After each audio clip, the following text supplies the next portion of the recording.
네, 국민의힘 한동훈 당대표 후보가 과거 법무부 장관 시절에 나경원 후보로부터 패스트트랙 공소 취소 청탁을 받았다고 폭로했다가 파장이 일자 결국 사과했습니다. 당심에 어떤 영향을 미칠지 관심이 쏠리는데요. 한편 민주당 당대표 후보들은 첫 방송 토론회에서 이재명 후보 연임 도전 등을 두고 공방을 벌였습니다. 관련 내용 서정욱, 장현주 변호사와 자세하게 짚어보겠습니다. 어서 오십시오. 안녕하세요. 네, 안녕하십니까. 네, 국민의힘 전당대회 상황부터 짚어보겠습니다. 한동훈 후보가 어제 방송 토론회에서 나경원 후보로부터 패스트트랙 사건 공소 취소 부탁을 받았다 이렇게 폭로를 해서 당내에서 파장이 이어졌는데 한 후보가 하루 만에 신중하지 못한 발언이었다 이렇게 사과를 했습니다. 서정욱 변호사님, 한 후보가 하루 만에 이렇게 빠르게 사과를 한 배경 뭐라고 보고 계십니까? 지금 그 당내에서 비판이 워낙 큽니다. 27명인데 그 재판 중에 있거든요. 27명이 의원 23명 포함해서 그분들이 지금 한 달에 한 번씩 몇 년 동안 그 재판 중에 있습니다. 따라서 이제 그 비난 여론이 워낙 크니까 빨리 수습하자. 이래서 이제 그 사과한 게 아닌가. 그러면서 이제 그 재판 지원해주겠다 이렇게 대책까지 발표했죠. 네, 장현주 변호사께서는 어떻게 보십니까?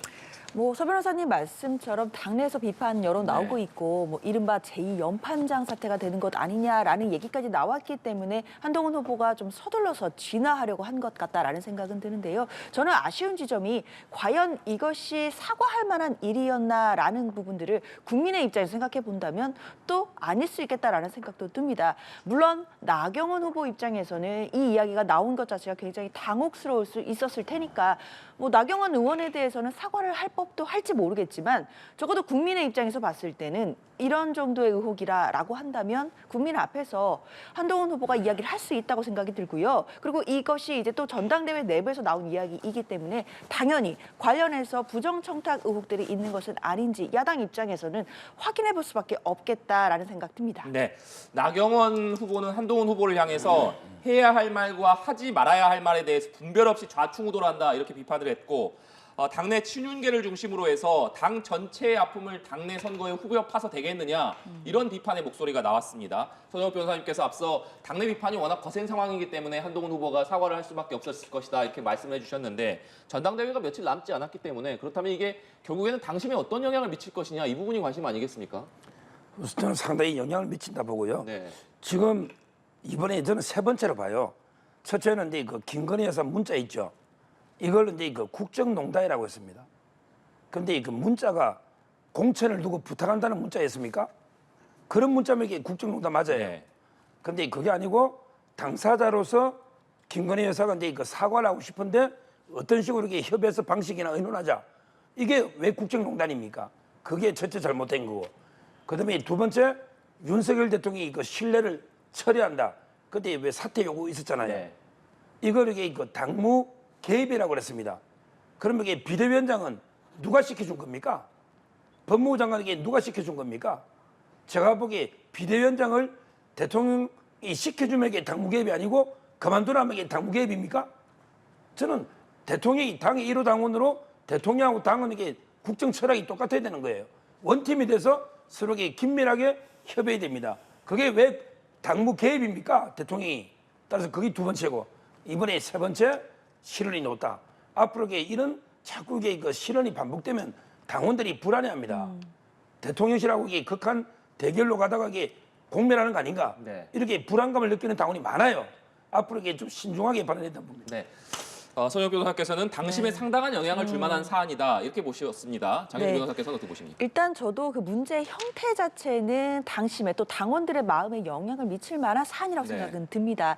특히 대통령과의 갈등 양상을 보여주고 있는 것이라든지 특히 나경원 의원을 향한 어저께 그 폭로라든지 이런 부분들은 당원들 보시기에 내부적으로 좀 본인이 말실수를 너무 많이 하는 것 아니냐라는 인상 줄 수밖에 없다라는 생각은 드는데요. 그렇다 하더라도 이게 큰 흐름에 영향을 미치기가 어려울 것이라는 판단이 드는 것이 시간이 얼마 없습니다.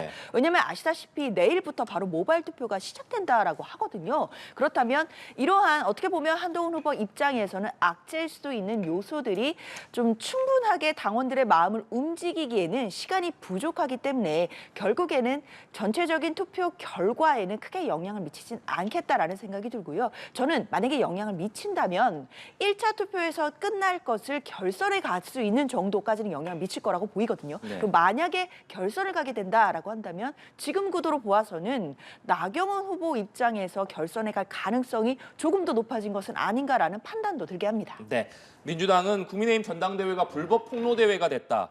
3류 막장 드라마를 보는 것 같다 이렇게 비판을 했습니다. 조국 전 혁신당 대표는 혁신당 전당대회가 끝난 뒤에 빠른 시간 안에 이들을 고발 조치하겠다 이렇게 밝혔는데 그러니까 야권에서는 이번 국민의힘 전당대회 과정에서 나온 여러 의혹들을 지금 수사가 필요하다 이렇게 비판을 하고 있습니다.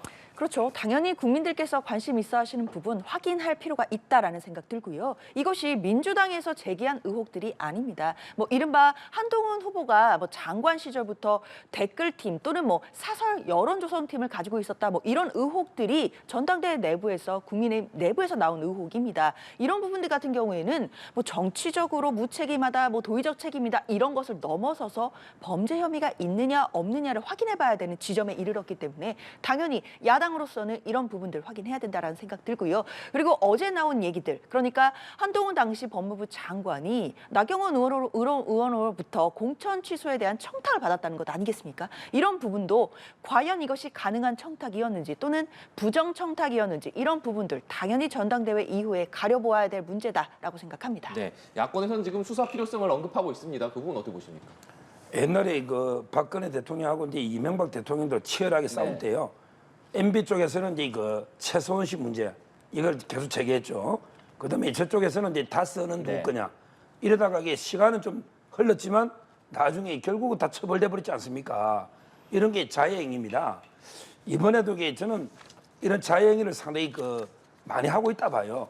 물론 이제 뭐 댓글이나 이것도 이제 그 한동훈 위원장이 직접 지시했다는 또는 이게 뭐 자금 지원이나 이런 증거는 없기 때문에 수사한다 해서 이게 어떤 결과가 나올지는 모르겠어요.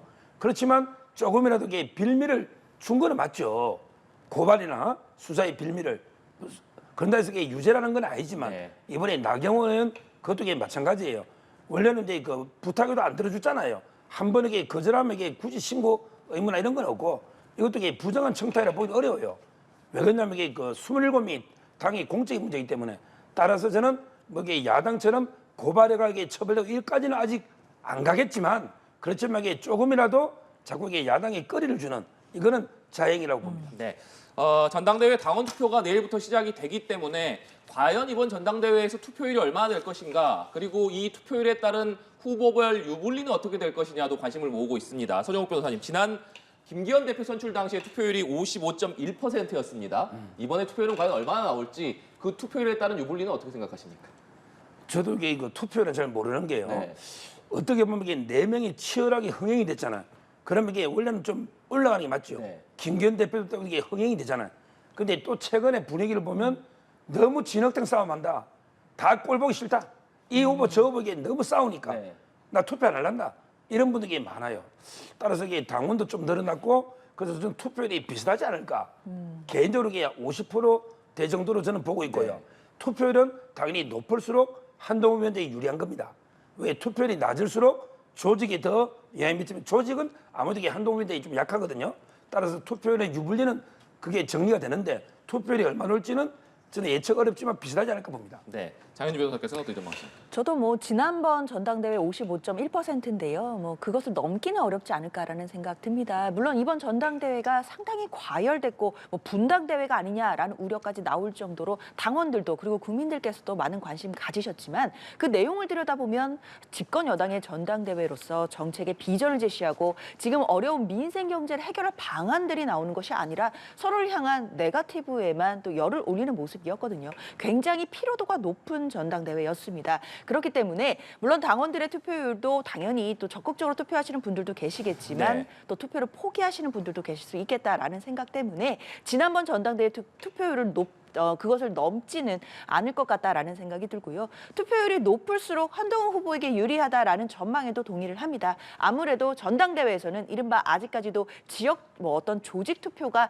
또 어느 정도 통용이 되는 부분들이 있기 때문에요. 그런 부분에서 상대적으로 약하다라고 할 수 있는 한동훈 후보 입장에서는 투표율이 높아져야만 결선에 가지 않고 1차에서 단번에 본인의 승부를 낼 수 있다라고 생각할 것 같습니다. 네, 민주당 전당대회 상황도 보겠습니다.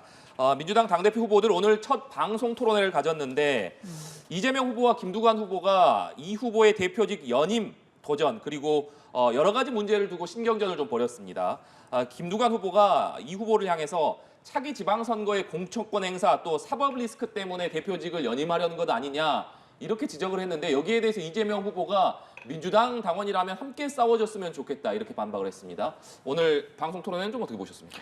사실 뭐 예상외로 굉장히 치열했다 이런 네. 평가들이 많이 나오더라고요. 아무래도 이제 이재명 후보가 가장 또 강력한 후보이기도 하고 그동안은 사실상 추대 분위기까지 있었던 상황이었는데 김두관 후보가 이제 출마를 하면서 뭐 들러리가 되는 것 아니냐 이런 또 우려까지 있었습니다. 네. 그러나 오늘 토론회를 많은 국민들이 지켜보셨겠지만 민주당 전당대회가 굉장히 또 뜨겁게 흘러가는 모습도 볼 수 있었고요. 이 부분은 당원들도 국민들께서도 굉장히 관심 가지실 포인트가 된다 생각합니다. 특히나 지금 동시에 진행되고 있는 국민의힘의 전당대회가 앞서 이야기 드린 것처럼 굉장히 네거티브로 서로 간에 뭐 설전들이 오가고 있는 상황에서 그래도 민주당의 지금 토론회에서는 여러 가지 당내 문제들이라든지 그리고 앞서서는 정책에 관한 이야기들도 지금 나오고 있습니다. 네. 뭐 이른바 뭐 종부세 완화론이라든지 금투세 유예에 관한 부분 이런 국민들께서 관심 있어 하시는 정책을 두고 노선 다툼도 하고 또 정책 대결도 하고 이런 부분들을 보여준다는 것은 저는 국민의힘의 전당대회와 또 상반되는 지점이 될 수 있기 때문에요. 야당이 또 국민들께 전당대회에서 좋은 모습 보여줄 수 있는 기회가 되겠다라는 생각 듭니다. 네, 서정욱 변호사께서는 좀 어떻게 보십니까? 지금 국민의힘은요. 일단 이제 그 한동훈 위원장은 이제 그 보수 쪽에 대권 후보 1위잖아요. 네. 그다음에 원희룡은 뺏진 없어도 이재명 대표하고 붙어 전 거죠. 그다음에 나머지도 수도권에서 어렵게 5선까지 하신 분들이 이런 그게 흥미진진한 게임이 되죠. 그런데 이 김두관 후보가요.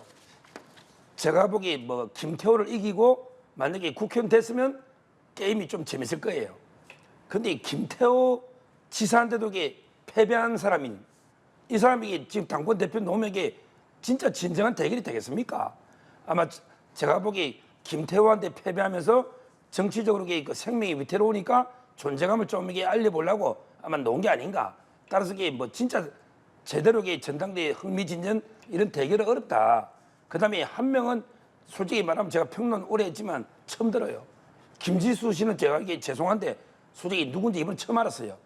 그러니까 처음 한 분하고 그다음에 김태호 지사한테도 패배한 이런 게 김두관 후보 이 두 명이 이재명 대표하고 뭐 토론하고 뭐 하고 해도 이게 무슨 이게 국민이 관심이 가겠습니까? 흥행이 전혀 안 되는 이런 거죠. 네.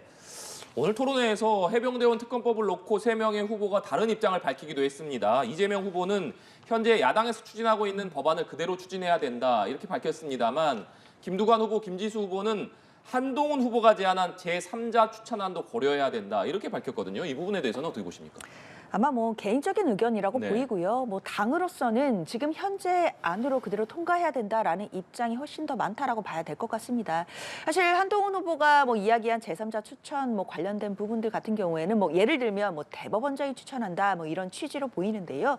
그렇게 될 때는 여러 가지 문제 발생합니다. 특검을 통해 결국 기소를 하면 재판을 해야 되는데 재판을 담당하는 사법부의 수장이 이 부분을 추천하는 것이 맞냐 이런 부분도 있고요. 과연 대법원장이 추천을 해서 특검이 되었을 때 제대로 된 수사가 될 수 있겠느냐라는 회의론도 있습니다. 그렇기 때문에 한동훈 후보가 제시하고 있는 제3자 추천에 의한 특검 같은 경우에는 이런 미비한 부분들이 담보될 수 있다라는 점이 보완이 된다면 민주당에서 어느 정도 고려해 볼 수 있겠지만 지금으로서는 너무 미흡한 점이 많기 때문에요. 지금 통과되고 있는 현안으로 가야 된다라는 입장이 더 다수인 것으로 보이고 현재로서는 뭐 민주당으로서는 고려하기 힘든 의견들 아닌가 생각합니다. 네, 민주당으로서는 한동훈 후보가 제안한 제3자 추천 특검 법안을 좀 수용하기 어려운 상황으로 보인다는 말씀이신데 어떻게 보십니까? 뭐 저는 민주당이 진짜 이게 특검을 할 생각이 있는가 좀 의심이 들 정도입니다. 솔직히 특검이 누구냐 따라게 수사해 보면 특검이 누구냐 따라게 달라지는 건 아니에요. 왜냐하면 이게 특검에 여러 수사관들이 있고 조사하는 사람이 많잖아요. 진짜 이게 민주당이 특검을 진짜 하려고 하면요. 전략적으로 이제 이거 한 위원장 안을 받아버리면 국민의힘이 분열돼가지고 이탈표가 나올 수 있잖아요. 그런데 끝까지 지금 안을 밀어붙이면 안철수 의원까지도 심지어 김재섭 의원은 말할 것도 없고 네. 그러면 이게 똘똘 뭉쳐서 거부권으로 가면 재결해서 안 되잖아요. 이거 뻔히 보이는 거잖아요.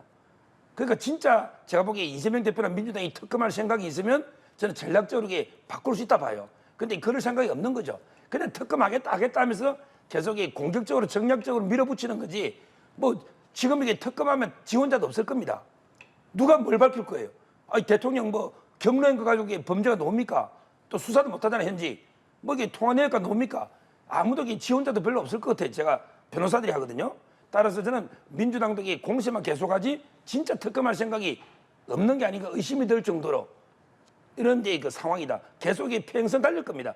이러면 이게 또 발의하면 또 뭐 거부하고 네. 또 발의하면 또 거부하고 몇 년간 뭐 다음 총선까지 그러지 않을까 싶습니다. 네, 국회 현안도 좀 짚어보겠습니다. 내일 국회 법사위에서 윤석열 대통령 탄핵 청원 청문회가 예정이 되어 있습니다. 민주당은 국회법 절차에 따라서 진행되는 적법한 청문회다 이렇게 강조를 하면서 청문회 출석을 거부하는 증인은 법에 따라서 대응하겠다 이렇게 경고를 했습니다만 국민의힘은 청문회 개최가 위법하다 이렇게 비판을 하면서 공수처를 찾아가서 조속한 수사를 요청을 했습니다. 서정욱 변호사님, 지금 내일은 해병특검법 관련, 해병순직 관련 청문회를 진행한다는 계획인데 지금 임성근 전 사단장을 비롯해서 여러 증인을 신청해 놓은 상황 아니겠습니까? 민주당에서.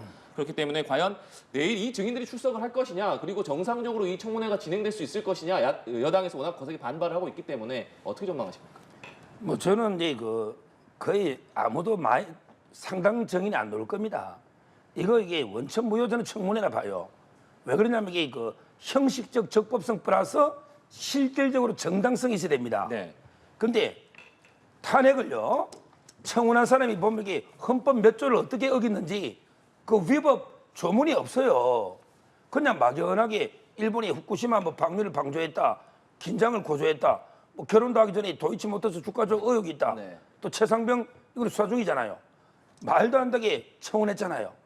이걸 모색적이라는데 모색적 탄핵 이 말은 이게 지금 탄핵 사유는 없는데 혹시 청문회하다 보면 이게 뭐가 튀어나올지 모르니 우리 한번 조사해 보자.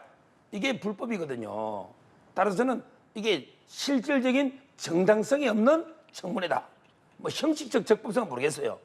따라서 이게 아마 그 송달이 안 된 분도 있을 거고요. 네. 또 송달 받고 안 나가는 분도 있는데 거기 정인 중에 보면 검찰총장도 있습니다. 검찰총장 보래. 그다음에 영부인 김건희사도 있어요. 어머니도 있고요. 뭐 말도 안 되는 분이 많아요. 여기에 누가 응하겠습니까? 정진석 비서실장도 있어요. 저는 뭐 주로 그런 정치적인 정인들은 당연히 안 나간다. 이렇게 보고 이미 불적 사유 낸 사람도 있고요. 빨리 지금이라도 이게 멈춰야 돼요. 이게요. 선례가 되면 앞으로 5만 명 이상 청원 들어오면 왜 우리는 청문회 안 하냐? 5만 명이면요. 솔직히 저희 유튜브들 요즘 100만이잖아요. 바로 하루면 5만 명 청원 받습니다. 그러면 5만 청원 들어올 때마다 다 이거 할 겁니까? 이재명 대표 구속하는 청문회 들어오면 청문할 겁니까? 민주당 해산 청문 이것도 청문 들어오면 청문회 할 겁니까? 앞으로 자제해야 됩니다.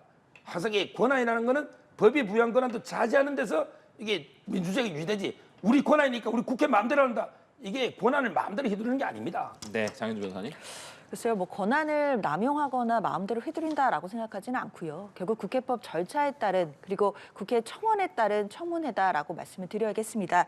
게다가 이 청문회 개최 자체가 위헌이고 위법이다라고 국민의힘에서는 주장을 하고 있는데 사실 어떤 청문회가 위헌인지 위법인지를 최종적으로 결정하는 것은 국회는 아니라고 생각합니다. 국회 절차법에 따라서 이 부분을 국회가 청문회를 열기로 했다라고 한다면 이 부분에 대해서 일단 존중하고 증인들도 참석해서 국민들 보는 앞에서 본인들의 어떤 이야기들을 해명할 그런 의무도 책무도 있다라고 생각이 들고요. 이런 부분에 대해서 정말 이 청문회가 위헌이고 위법이라면 이 부분을 또 최종 판단하는 것은 헌법재판소가 아닐까라는 생각도 듭니다. 그렇기 때문에 국회가 적법하게 절차에 따라 열고 있는 청문회에 대해서는 당연히 관련 증인들도 그리고 네. 관련 의원들도 참석을 해서 국민들께 당연한 책무를 마땅히 다해야 된다 생각합니다. 네, 알겠습니다. 오늘 두 분 말씀 여기까지 듣겠습니다. 지금까지 서정욱, 장현주 변호사와 얘기 나눠봤습니다.